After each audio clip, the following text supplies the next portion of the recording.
వి news Telangana news కి స్వాగతం. ఉస్మానియా విశ్వవిద్యాలయంలో మహనీయుల జయంతి ఉత్సవాలు ఘనంగా ప్రారంభమయ్యాయి. ఓయూ ఠాగూర్ ఆడిటోరియంలోని తెలంగాణ శాసన సభాపతి గడ్డం ప్రసాద్ కుమార్ ప్రారంభించారు.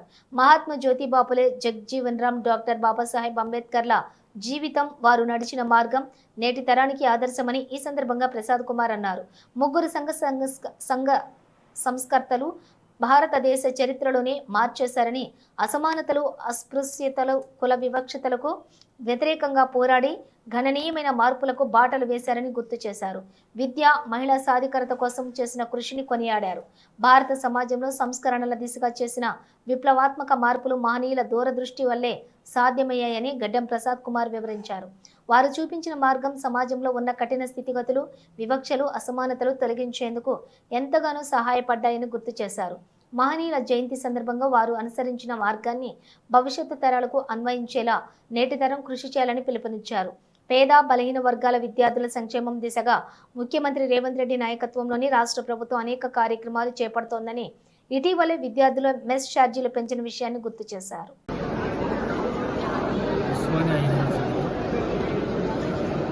Osmania university vice chancellor Shri Kumar గారు ఆధ్వర్యంలో ఈ ఈవెంట్ చేయడం చాలా గొప్ప విషయం. మరి ఈ ఈవెంట్లో పట్ల ముగ్గురు స్టార్ బర్డ్స్ ఏప్రిల్ మాసంలోనే జన్మించడం జరిగింది. వారు ఈ దేశానికి దిక్సూచిగా ఉండి ఈ దేశాన్ని ముందుకు నడిపించిన నాయకులు కాబట్టి ఇప్పుడున్న యువతకు వారి విషయం తెలవాలనే ఉద్దేశంతో ఈ ఈవెంట్ను పెట్టడం జరిగింది.